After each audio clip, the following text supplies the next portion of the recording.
आज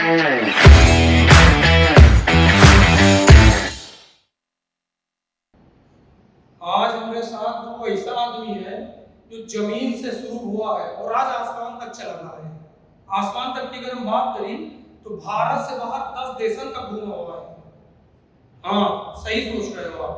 हमारे साथ है रौनक गुप्ता, और रौनक गुप्ता इससे बढ़िया आदमी है कि जैसे मिला तो ओके हो जाते हैं कि मैं 10 देश में मैं 10,000 लोगों का अपना बना के आई हूँ। तब भैया स्वागत है आपका। तो हमारे साथ अंतराली करो बात पे कबूल करे कुछ अंतरानी हमारा। देखो भैया अपन जो इलाहाबाद है इन लंतरानियों को बैठेंगे ना चले तो आपके रग रग में बसा हुआ है। तो हम बात आपसे शुरू करें क्योंकि आप जो सेक्टर से जुड़े हो उस सेक्टर जो है पर्यावरण में भी काम करते हैं, जन संरक्षण में भी काम करते हैं और एक साथ लोगों में जुड़े भी करते हैं। टूरिज्म सेक्टर ऐसा सेक्टर है जो हर चीज को जोड़ दे सकता है। तो हम जैसा कि दर्शन कर रहे हैं बाबा कि 10,000 लोगों का 10 देशों में जुड़ रही है। गलत है कि सही? बिल्कुल ठीक बात है। सबसे पहले तो मैं रुचि आपको बहुत आपने अच्छे पॉडकास्ट में मुझे यहाँ पे आमंत्रित किया।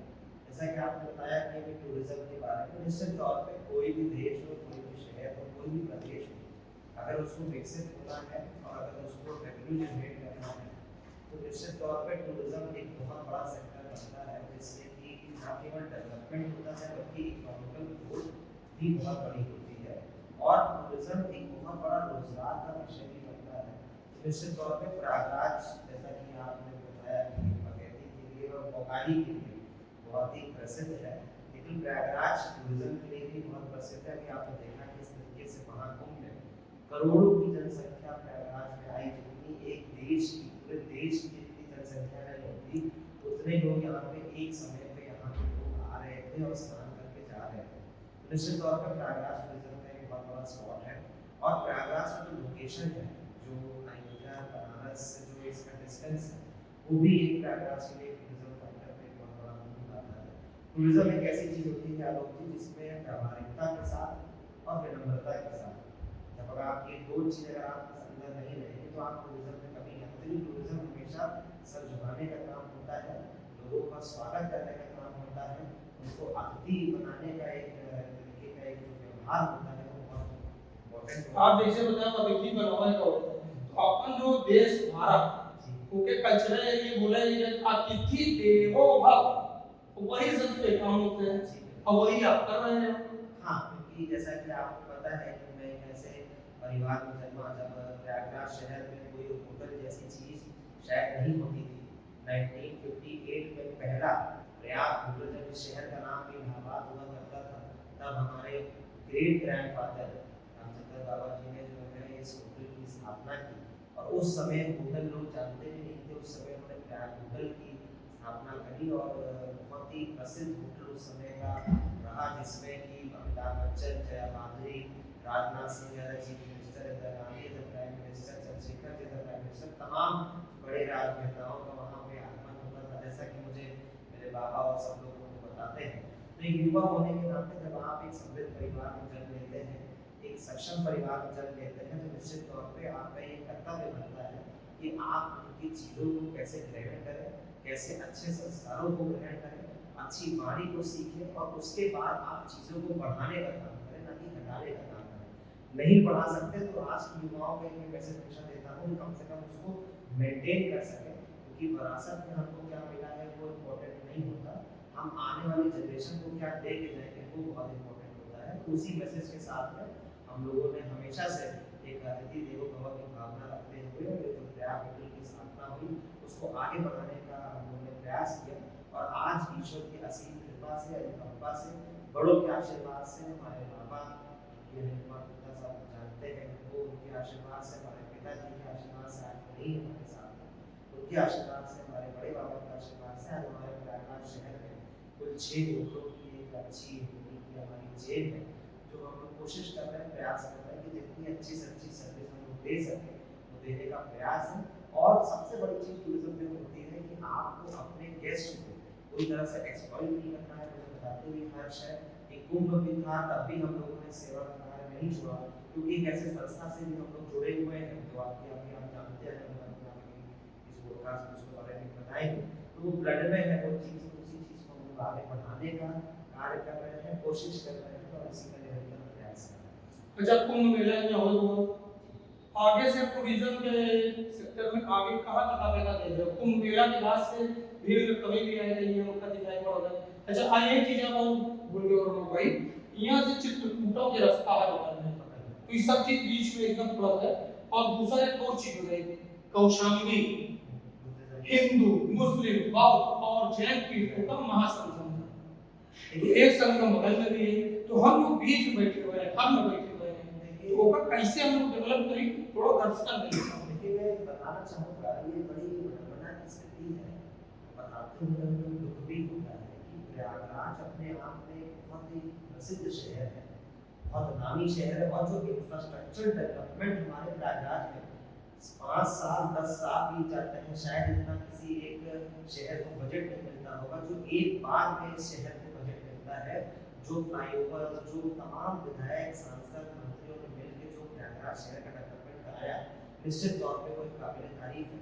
लेकिन दुख इस बात का है, जैसे अभी आप देख रहे हैं कुंभ खत्म हुआ, मैं आपको बताना चाहता हूँ कि कुंभ खत्म होते के तुरंत बाद ही जैसे लगा कि क्या हो गया ऐसा कि सब आदमी एकदम से वापस चला गया। प्रयागराज में दिक्कत यह है कि प्रयागराज में टूरिज्म की रिटेनिंग कैपेसिटी है। आज मैं आपको बता सकता हूँ कि क्योंकि मैं खुद होटल चला रहा हूँ और जो मार्केट का एक सिनेरियो बन रहा है, हो सकता है कि मेरी बात से लोगों को कुछ खराब भी लगे। नहीं देखा, अगर आप दोनों गलत बात से सीखो ना तो आगे ना बढ़ पाएंगे, तो आपकी बात बोले चाहिए, बिल्कुल बताना चाह रहा हूँ कि मैं ये अपनी बात भी पहुँचाना चाह रहा हूँ कि प्रयागराज में आज की डेट में जो होटलों का जो बिजनेस है लगभग मिल के लगा है। अच्छे बड़े होटल सब खाली पड़े हुए हैं। यहाँ पे इस समय टूरिज्म बहुत ही ज्यादा लो हो चुका है। एक बात ये है कि प्रयागराज शहर में जो मैं बता रहा था कि रिटेनिंग कैपेसिटी नहीं है, हम लोगों को ये नहीं बता पाते कि आप प्रयागराज में क्यों एक दो रात रुके। बनारस में लोग रुकते हैं, बनारस का डिस्टेंस इतना लो हो चुका है कि लोग सुबह बनारस निकलते हैं, संगम आते हैं, स्नान करते हैं, वापस चले जाते हैं। दूसरी चीज, प्रयागराज में कोई खुश होकर नहीं आता, या तो लोग अस्थि विसर्जन करने आते हैं, उसमें लोग दुखी रहते हैं, उनको सिर्फ रात भर के लिए एक छत चाहिए होती है। दूसरी, या तो लोग यहाँ पे आते हैं हाई कोर्ट में, और हाई कोर्ट में कोई खुश होकर नहीं आता, जो लोग आते हैं वही परेशान रहते हैं। तो यहाँ पे कोई हमारे पास रिक्रिएशनल एक्टिविटी है जो हम उनको होल्ड कर सके कि हम यहाँ पे एक दो दिन आप बिताइए, आज एक दिन यहाँ जाइए वहाँ जाइए। थोड़ा सा चीज़ें बनी भी है प्रयागराज में, लेकिन हम उसको इतना प्रमोट नहीं कर पा रहे, इतना प्रोपेट नहीं कर पा रहे, जिसकी वजह से प्रयागराज में टूरिज्म हमेशा से बहुत कम रहा है। ये बड़ी फैक्ट बात है। माघ मेला और कुंभ मेले में छोड़कर अदरवाइज माघ मेले में इतनी भीड़ बिल्कुल नहीं रहती है। इस समय प्रयागराज का टूरिज्म बहुत लो है। लोग जो लोग आना था वो आगे शायद टहल चुके हैं। इसलिए अभी ये विचाराधीन बात है किस तरीके से आप इस शहर को और हम टूरिज्म वाइज कितना अच्छा बढ़ा सके, इसके ऊपर एक गहन चिंतन की जरूरत है। कैसे लोगों को यहाँ पे रोक सके उसके ऊपर चिंतन करने की जरूरत है। बहुत बड़े होटल बन चुके हैं, रेडिसन बन रहा है, तमाम बड़े होटल हैं, लेकिन आप सोचिए बड़े होटल आज के डेट में 2,500 3,000 कमरे देने के यहाँ पे रेडी है, क्योंकि यहाँ पे टूरिज्म बहुत कम है, इंडस्ट्रीज नहीं है यहाँ। नहीं तो आप ये सब चीज कमी तो बताया दी, अब कमी का दूर करेगा रास्ता भी तो कुछ बताना चाहिए ना। जो मुझे जो लगता है युवा होने के नाते कि यहाँ पे निश्चित तौर पे कुछ जो एक बहुत बड़ी दिक्कत है कि प्रयागराज शहर दिन पर दिन गिरता जा रहा है। ये बात मैं आपसे बताना भी चाह रहा हूँ। जैसा कि आप देखिए कि मेजर पोर्शन प्रयागराज शहर नदियों से घिरा है। यहाँ पे मैं बैठा हूँ, मेरे लिए नैनी दूसरा शहर है, झूसी दूसरा शहर है। लखनऊ आप तक जाते हैं तो 15, 20, 25 किलोमीटर आप आराम से चले आते हैं, आपको जरा सा भी दूरी नजर नहीं आती।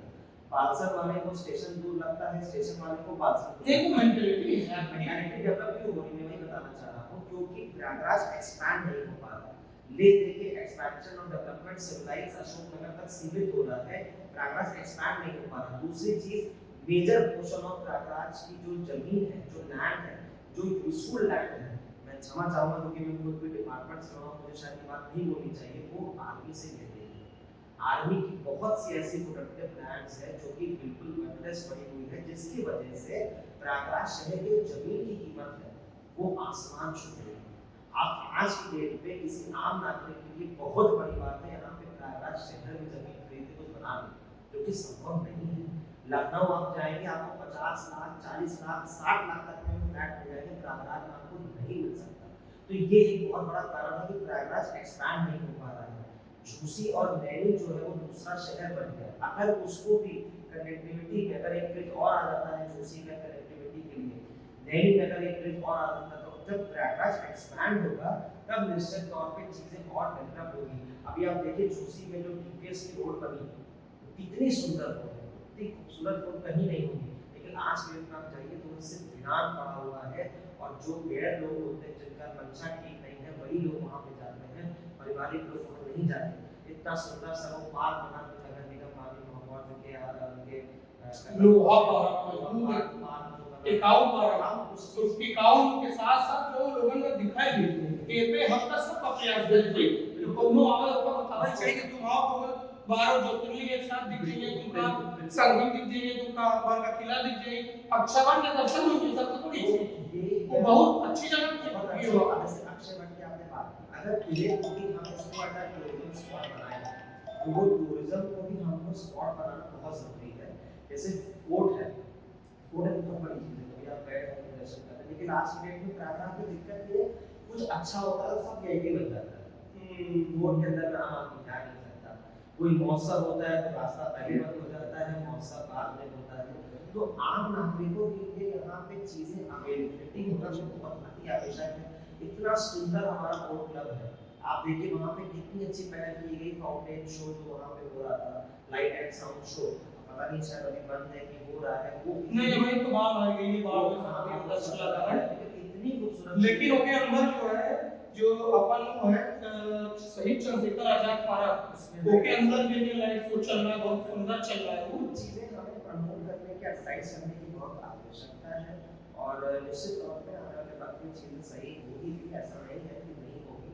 अयोध्या राम मंदिर बनने से प्रयागराज शहर में लोग यहाँ पे स्टे करते हैं, अयोध्या दर्शन करने जाते हैं, कुछ चीजें अच्छी हो भी रही है लेकिन और सुधार की आवश्यकता है। उसमें गहन मंथन की जरूरत है, नए लोगों के विचार लेने की जरूरत है और जो ज्ञान बढ़ रहा है आम नागरिक में, प्रशासन, पुलिस और सिविल सोसाइटी के बीच में जो एक गैप बढ़ रहा है वो भरने की बहुत आवश्यक है। ऐसे सेमिनार्स हो, एक फंक्शंस हो, वर्कशॉप्स हो जिसमें सब लोग बैठे अपने विचार बताएं, राजनेता लोग बैठे हैं, प्रशासनिक अधिकारी बैठे हैं, सिविल सोसाइटी के लोग बैठे हैं। ऐसी जो विचारधारा जो पहले बहुत होती थी आलोक जी, वो धीरे धीरे जो खत्म होती जा रही है उसको दोबारा स्टार्ट करना। नहीं भाई ना भाई ये बोले भी ना कि आपका जो होटल है वो आपके ग्रैंडफादर छात्र करेंगे, ओका आगे बढ़ाए तो 6 होटल लियो, गेट से शुरू करो, वही चीज गैप जो आप लोगों के बीच में बता रहे हो कि गैप दूर नहीं तरह होनी चाहिए। जैसे 6 हुआ 8 लोगों में एक साथ बैठना चाहिए, पहले 3 लोग बैठा रहे हो, तीन तो युवा हो, आपके युवा की बात बहुत अच्छी है। और दूसरी चीज अगर जैसे आपने कहा ना, मैं हमेशा इस बात में खंडन करता हूँ कि मैंने कुछ नहीं, यहाँ पे जो युवा के अंदर अजीब सी धारणा आ रही है, जिस जगह बैठे हैं आप हाईकोर्ट से घिरे हुए हैं, यहाँ पे सिर्फ मैं अहम मैं और जो घमंड, ये जो भाव है ना, मैं नहीं बोलता कि मैंने कुछ बनाया, मुझे सब चीज बड़ी बनाई मिली, क्योंकि समाज में वही बहुत बड़ी चीज है। तो जब मेरे अंदर ये भाव रहता है तब मैं किसी को सम्मान करने की प्रवृत्ति में रख पाता हूँ। तो ये युवाओं के अंदर रखना बहुत आवश्यक है कि जो आपको मिला है पूर्वजों से विरासत में बसाए थे और आगे बढ़ाओ और बहुत विनम्रता के साथ झुकाव के साथ आप उस चीज को बढ़ाइए आगे, कि आप किसी को देने की प्रवृत्ति आप रखते हैं ना कि लेने की प्रवृत्ति रखते हैं। ये ईश्वर की बहुत बड़ी अनुकंपा है, इस विचारधारा को करना बहुत आवश्यक है। जो नए यूथ हमारे एडवोकेट्स हैं, जो नए डॉक्टर्स इंजीनियर्स हैं, जो कहीं ना कहीं भ्रमित हो रहे हैं, जो है कि जो परिभाषा आ रही है उसको रोकना बहुत आवश्यकता है। कि आप गाड़ी में निकल रहे हैं, आपके पास बड़ी गाड़ी है, ईश्वर की कृपा से आप उसमें काला शीशा लगा लिया, उसमें आप कटिंग मार रहे हैं, छोटी गाड़ी को आप छोटा समझ रहे हैं, बड़ी गाड़ी से आप टक्कर ले रहे हैं, ये भाव पैदा हो रहा है ना, धीरे धीरे क्या हो रहा है कि हर व्यक्ति कहीं ना कहीं एक दूसरों से सिर्फ लड़ाई कर रहा है। यहाँ पे वक्त है सबसे प्रेम करने का, यहाँ पे वक्त है सब विनम्रता रखने का, यहाँ पे वक्त है देने का, बांटने का। जब वो सोच आती है ना तब चीजें ग्रोथ होती है। मेरा एक मैसेज है, कहा नहीं जाता है यही अमृत और यही विष है, और लोगों ने अगर वे साथ में लेके चले जाते हैं तो का दूर रखना चाहिए, अमृत लेके चले चाहिए। और अमृत किस चीज का, व्यावहारिकता का अमृत लेना चाहिए, अच्छे विवेक का अमृत होना चाहिए, विद्या का अमृत होना चाहिए, विनम्रता का अमृत होना चाहिए, तब आप जीवन में आगे बढ़ सकते हैं। तो ये विचार ने बहुत अच्छा चीज साझा किया उन्होंने साथ, लंतरानी भी आप करो, खुशालीनता के साथ करो। अच्छा, अब हम आपसे छोटी सी और बात पूछा, आप 10 देशन जो जगह घूम के आए हो, उन 10 देशन के नाम दर्शकों को जरा बता दो, और एक चीज बता दो कि 10 में से 1 नंबर कौन है? देखिए 10 तो मैं ऐसे बता दूं, मैं कई देश जो घूमने का भी सौभाग्य मिला, वो बड़ी मौज होती है। नेपाल को भी बाहर ही पड़ता है, Nepal, Sri Lanka, Dubai, Malaysia, Singapore, Maldives से और कई ऐसे देशों में जाने का मुझे सौभाग्य प्राप्त हुआ। इनमें से सबसे अच्छा देश जो मुझे अभी तक लगा वो दुबई को तो मैं नहीं कहूँगा, दुबई बड़ा आर्टिफिशियल है। वहाँ पे आप जाएंगे तो वहाँ पे आपको रहेगा सब कुछ सिर्फ पैसा है, टोटल पैसा है। आप पैसे से आप सब चीज बना लीजिए और अच्छे से नेचुरल ब्यूटी पे, और जो वहाँ के लोगों के अंदर जो मुझे विनम्रता और व्यावहारिकता दिखी, वो मुझे शिकंजा करने लगी कि वहाँ पे बहुत ऐसा देश है, वो छोटा देश है और अभी इकोनॉमिकल क्राइसिस से गुजरा, वहाँ पे सीखना चाहिए आलोक जी कि किस तरीके से आप एज अ टूरिज्म, आप एज अ टूरिस्ट वहाँ पे हैं, आप 5 मिनट की गर्दन ऐसे से कर लेंगे तो 2 आदमी आपसे पूछने आ जाएंगे कि आपको जरूरत नहीं है। आप ना वहाँ पे चाहे वो कुत्ता बेच रहा हो, चाहे वो छोटा सा ठेली पे लगा के वो मक्खन बेच रहा हो, कोई भी चीज वहाँ पे बेच रहा हो, इतने अच्छे लोग हैं वहाँ पे, और नेचुरल ब्यूटी वहाँ पे इतनी ज्यादा है, इतनी सुंदर सुंदर प्रॉपर्टीज है, और सबसे बड़ी बात कि इतना सस्ता है। तो मैं चाहूँगा कि जरूर से लोग वहाँ पे जाएं। अपने पड़ोसी देश को हम मजबूत करते हैं तो कहीं ना कहीं हमारा पड़ोसी मजबूत होता है, इनडायरेक्टली हम भी मजबूत होते हैं। तो मैं श्रीलंका को अभी ये बिहार में मैं होके आया वहाँ से, तो मुझे बड़ा सुंदर टॉप 10 में टॉप 1 पे श्रीलंका का मुझे मुझे बड़ा सुंदर लगा। बहुत और बाकी तो अभी बहुत होता है, सिंगापुर बहुत सुंदर है, मालदीव बहुत सुंदर है, लेकिन क्योंकि तब आप मतलब पड़ोसी देश है और प्लस इकोनॉमिकल क्राइसिस से वो गुजरा है, और उसके बावजूद इतना अच्छे से अपने आप को कैरी करा, तो मुझे वो भाव बड़ा अच्छा लगा। और सबसे खुशी की बात मुझे वहाँ पे लगी कि जब मैं वहाँ अशोक वाटिका और भगवान बजरंगबली जी का जब वो चरण, जब मैंने वहाँ पे उस चीज़ का स्मरण किया और दर्शन किया, जैसे कुछ अजीब सी एक वहाँ पे अजीब सी फीलिंग थी। चारों तरफ से ग्रीनरी से वो भरा हुआ है, पूरा एरिया करके जगह है वहाँ पे, और इतना खूबसूरत कि बादल पूरा नीचे आ जाता है, और ठंड इस समय वहाँ पर एक टेम्परेचर था, जैसे लग रहा था कि जैसे हम कहाँ पे हैं इस समय। बहुत सुंदर मुझे अभी लग रहा है कि अपने देश तुरंत अशोक वाटिका के दर्शन कराइए। जाना चाहिए। श्री सुंदरकांड का पाठ वही में आधारित है पूरा अशोक वाटिका, और आप विश्वास नहीं करेंगे कि चारों तरफ वो सिर्फ पहाड़ों से पेड़ों से घिरा है, और नेचुरल ब्यूटी आपको लगेगी कि हाँ कहाँ पे आप वहीं पे जॉर्जिया लेक करके है, उसी के आगे, मतलब अद्भुत है वो, मुझे बहुत सुंदर लगा। यहाँ पे जगह बना ली है बजरंगबली जी का वहाँ पे दर्शन बहुत सुंदर लगा। सही, जरूर से लोगों को जाना चाहिए, ऐसे छोटी कंट्रीज को जरूर जाना चाहिए, क्योंकि कहीं ना कहीं सच मायने में आप वहाँ के लोगों की बहुत बड़ी मदद करके आते हैं। तो ऐसे जगह पे जरूर से जाना चाहिए। अगर आप सक्षम हैं, अगर आपको सामर्थ्य नहीं है, तो ऐसे कंट्री जरूर कहो जाकर परोपकार सपने को बनाए, सुने हुए नहीं आप, तो एक आप कोशिश करके यूज करें चाहिए आदमी। अच्छा, अब हम एक दूसरी चीज आती है, दूसरा जीवन में आपका दूसरा भी पहलू है, बहुत से लोग जानते हैं सिविल डिफेंस में आप बहुत अच्छा काम कर रहे हो इस समय। पिछली बार जब हम लोगों की मुलाकात भई तो आप बताए रहे हो कि 1000 लोग सिविल डिफेंस के अंदर 10,000 बनना, तो भाई कहाँ तक आप पहुंचे और लोगों को क्या पाया? देखिए सिविल डिफेंस एक ऐसा विभाग है, क्योंकि मेरे ग्रैंडफादर सिविल डिफेंस में शुरू से रहे। देखिए आज की डेट में आलोक जी, मैं अभी आपसे ही छुट्टी चल रहा है, हम आपसे कहें कि आलोक जी जरा सा यहाँ पे घटना हो गई है, चल के जरा 4 घंटा खड़े रहते हैं और सबकी सेवा करते हैं। तो आप कहेंगे एक आम धारणा है, लोग कहेंगे भाई चल चल का मिली उनका काम मिली का पैसा मिली कि सम्मान मिली कि सहयोग मिली कि सलामी मिली, आप यही पूछेंगे। लेकिन एक ऐसा विभाग है कि आप जरा देखिए, अभी युद्धकालीन जब सिविल डिफेंस का चारों तरफ से सिविल डिफेंस की बातें हो रही थी, सिविल डिफेंस एक ऐसा विभाग है जो शासन ने इस मंशा से बनाया कि आम नागरिक जब सजग हो जाता है, एक आम नागरिक जब जागरूक हो जाता है, एक आम नागरिक जब नागरिकता की ड्यूटीज को समझने लग जाता है, अपने राइट्स को जानकार हो जाता है, लोगों की सेवा करने का उसके अंदर भाव होता है, अच्छे संस्कृति के साथ, अच्छे विवेक के साथ उसके अंदर भाव होता है कि कैसे समाज सेवा करें, दिखाने वाला या बोलने वाला समाज सेवा नहीं, एक्चुअल में समाज सेवा हम धरातल पे कैसे करें। ऐसे सिविलियन जब डिफेंस करने को चालू हो जाते हैं, ऐसे नागरिक जब दूसरों की सुरक्षा करने के लिए रेडी हो जाते हैं, तो वो सिविल डिफेंस वाले बन जाते हैं, वो नागरिक सुरक्षा। बहुत बढ़िया डिफाइन आपने किया। तो ये यही इस विभाग की परिभाषा है जो कि गृह मंत्रालय के अंतर्गत में काम करती है।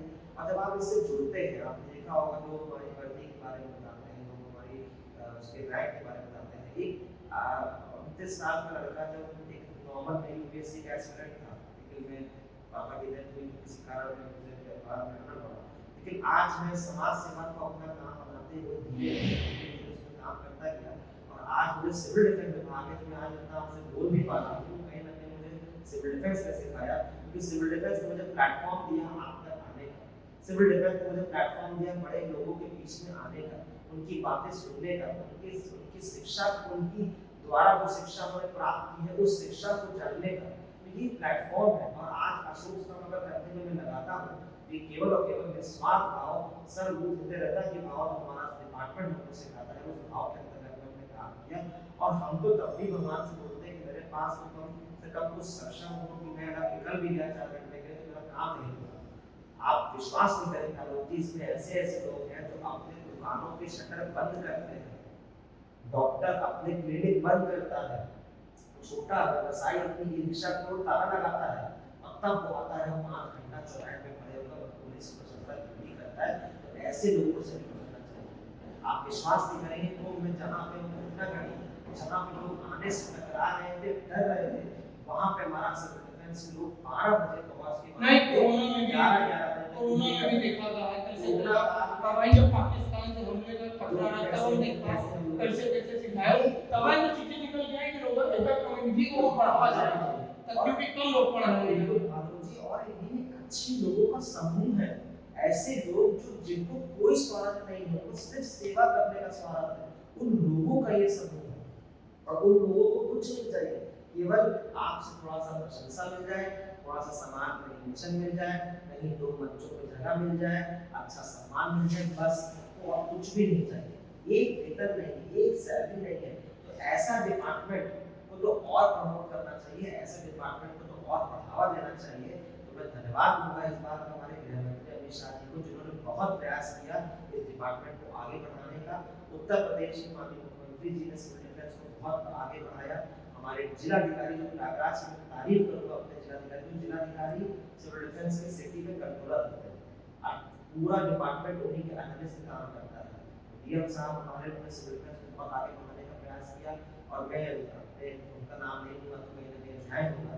अब तक का सबसे बड़ा सम्मान अगर किसी ने सिविल डिफेंस को दिया है तो हमारे जो पिछले कमिश्नर साहब थे गावा साहब, उन्होंने सिविल डिफेंस को गजब सम्मान दिया। और जो उन्होंने जो प्रयास करके, और हमारे डीआईजी साहब जो वैभव सर थे, उन्होंने जो जाते जाते सिविल डिफेंस का सम्मान दिया है, साइटेशन सर्टिफिकेट, और उन्होंने के अंदर एक अलग ऊर्जा को पैदा करके गए हैं। जो आईजी नहीं, तो इस ऊर्जा को भूलने मत दीजिएगा, इस आग को जलते रहना चाहिए। चल रही ये मैं आपसे वादा लेना चाहता हूँ, चल रही है आलोक जी, और अच्छे से चल रही है। और आने वाले वक्त में जब भी कभी शहर को जरूरत पड़ेगी, सिविल डिफेंस पूरे तत्परता के साथ हमेशा से कार्यरत है। हमारे डिप्टी कमिश्नर धीरज सर, उनकी मार्गदर्शन में पूरा डिपार्टमेंट आगे बढ़ रहा है। और सबसे बड़ा जो मार्गदर्शन है वो हमारे ग्रैंडफादर जो अफसर कमांडिंग भी है। और 3 बार आपको बताना चाहूँगा, प्रयागराज सिविल डिफेंस में एक नौता डिपार्टमेंट प्रयागराज का है, जिसमें 26-27 बार महामहिम राष्ट्रपति पदक आ चुका है प्रयागराज सिविल डिफेंस। नहीं तो काम का वक्त नतीजा है, सब बड़ों काम किए हुआ की मेहनत है, और बड़ों की मेहनत का प्रतिफल है जो आज हम लोगों को प्राप्त हो रहा है। तो बस ये डिपार्टमेंट बहुत अच्छा है। बस हमें आपसे यही चाह कि आपको आप जलाए तो बुझे न दियो, और लोगों का जरूरत है, लोगों का मार्गदर्शन मिलता रहेगा, बड़ों का आशीर्वाद मिलता रहेगा। इसको आगे बहुत आगे बढ़ाएंगे, और आगे बढ़ाने के साथ सबके साथ चलो फिर आपसे मन मुलाकात हुई। बिल्कुल रौनक जी हैं जो कि लगातार लोगों के सेवा में लगे रहते। आज बेबाकी के साथ बहुत चीजें बोल गए हैं जिनका मैं बोलेंगे, आप बताएं, खुदे बताइए कि हम कई चीजें बोले थे, लेकिन हम आज भावना में आके बोल रहे हैं। तो ये चीज का आप इनके अन्यथा ना लियो, और आगे जो है लगातार आप जो ये सलाह दिए उस सलाह को अमल करो। चूंकि उम्र इनकी कम है, लेकिन अनुभव इनके पास बहुत ज्यादा है। 10 देश इतनी छोटी सी उम्र में घूम पाना आसान काम नहीं ना। घूमी और उसके बाद आपको श्रीलंका के बारे में बताएं, तो टूरिज्म के क्षेत्र में आप लोग भी जाओ, आगे बढ़ो, तो इस क्षेत्र को आगे बढ़ाओ। रौनक भाई से फिर मुलाकात करा, फिर लंकानी करा, बकैती करा, और उनके बाद एक शब्द आपका होता बता रहे हो, भौकाली से मिला।